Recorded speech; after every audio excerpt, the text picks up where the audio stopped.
Midlife Crisis Podcast.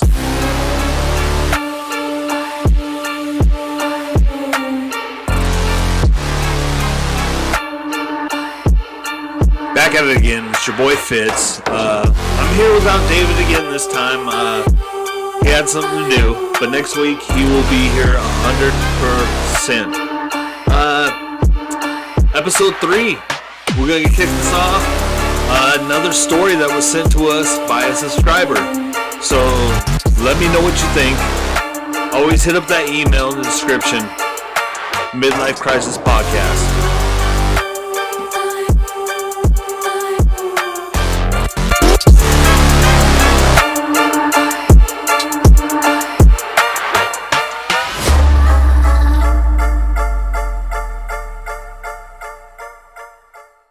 Back at it again with another video. This time, Midlife Crisis Podcast, episode number 3. This time, I'm here. I'm kicking it solo again. We got our man David. He's going to be next week for sure. We already got it locked down. We have everything in place. But today, as I've been doing this solo, I've been taking emails and incorporating them into the podcast. So let's see what we got this time. Anyway, this time somebody sent me an email because they noticed my stuff up in the background about my Marine Corps stuff or whatever, and asked me some veterans questions about home loans. And they're saying, if you're behind on a home loan, what do I do? So I did a little research, and VASP, the Veterans Assistance Program to help people who are behind on their home loans. Now, actually, this is a great deal if you need it. If you are a veteran and you're behind on your home loan, I think it's 3 to 60 months, and you qualify, like you're not in bankruptcy proceedings or you're not able to pay back right away, or you can start paying, make sure you check out the Veterans Affairs website on VASP. But anyway, VASP, they might be able to buy your home back and do it at a 2.5% interest rate. So it's something to look into for sure. So if you're behind on that home loan or whatever, shit happens. We all get into, medical bills. We all get into stuff that we can't control. So check out VASP, check out the VA, 2.5%. This might be good for you if you need it. So check out VASP. So on to our story. One of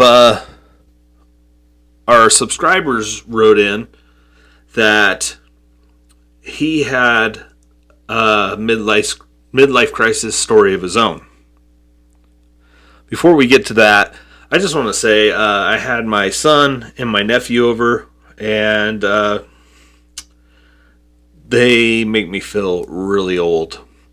When they were talking about me being in the military in 2003, they're like, oh my gosh, that was like 100 years ago. Make me feel super old. Also,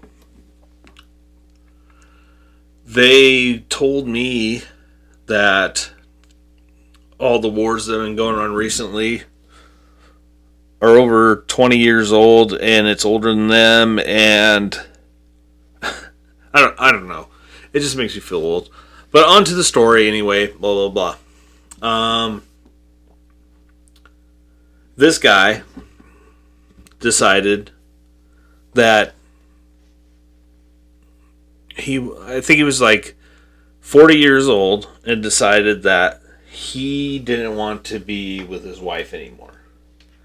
And one of the big questions that came up is, am I an asshole because I fell out of love with my wife? Well, I really don't know how to answer that. So if you guys have any, commentary, look in the comment section or whatever, and hit that email up and let me know. But he decided to leave his wife after almost 15 years because he didn't feel a spark anymore. But he said he was treated like he had cheated on her and gone out and done some bad shit. So that story is pretty typical for the ones that I've been getting from the subscribers. But the next one that I have is a hell of a story. So this guy writes, "I'm a piece of shit." And I'm like, I wonder how this is going to go. Caught my interest right away. So he said, I'd been with my wife for 10 years and decided that she is no longer sexually attracted to me and I'm no longer sexually attracted to her. Well, as you read through it, he's just assuming that's what's going on with her. But anyway, let's get to his story. He said by the time they were 10 years in, he couldn't feel any more attraction to her. So he decided to do the wrong things.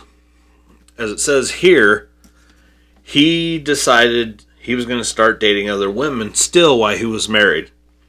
So he lived in a state that was on the border of another state.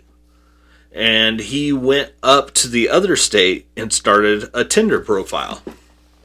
I know what you're thinking. What I'm thinking too is like, you're going to get caught one way or another because it's just way too damn close. So he starts his Tinder profile. And he kind of runs it like a fucking CIA spy. He has changes of clothes. He has a burner cell phone that he got at Walmart.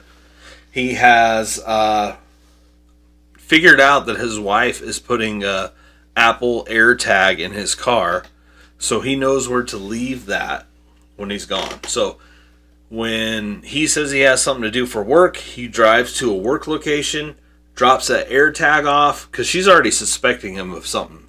Drops that AirTag off, puts it wherever he's working at, and then grabs his burner phone with all this Tinder stuff, with all these texts and all these phone calls, and he goes up and sees these girls that he's meeting on Tinder.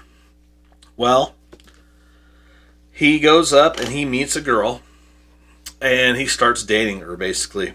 Goes up, has a good date, they hook up, then he goes back home and he lives his regular life.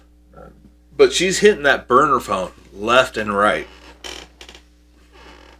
So when he goes back home, he's putting this burner phone in the car where you lift up the trunk where the spare tire goes and all his other shit that he has in there.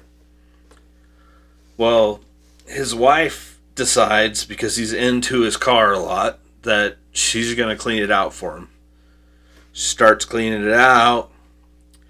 She finds the burner phone, but she can't get into it because there's a code on it, blah, blah, blah, etc. She confronts him, and he says he's not doing anything, and he still decides to keep up with this relationship.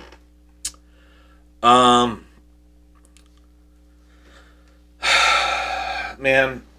if you want a divorce, just get a fucking divorce. I mean, this is so stupid at this point. It's just going to cause a bunch of heartbreak. So in his email, no kids. So I don't see what the point is.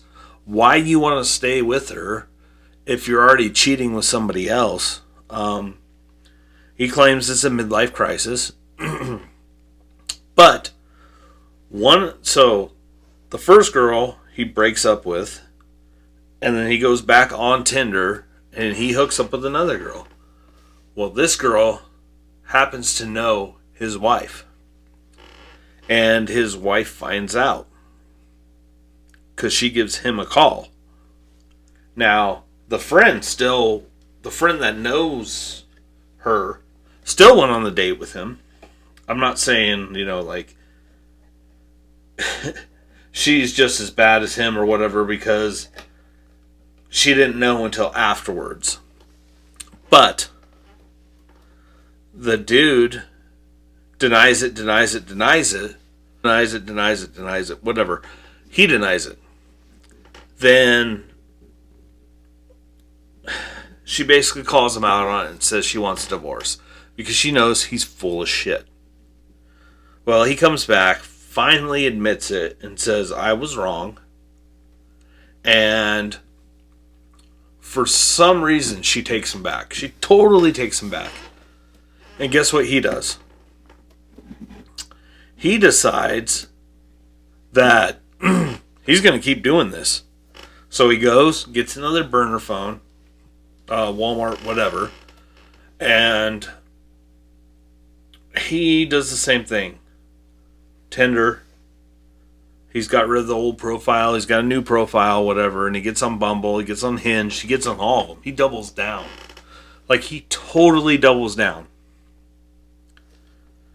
And he hooks up with a couple more girls from there and says he's sorry.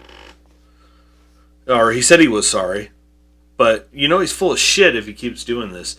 But he finally goes to her himself and says, look, I'm doing it again, and I can't be with you anymore. And she says, you're worse than anybody I've ever met.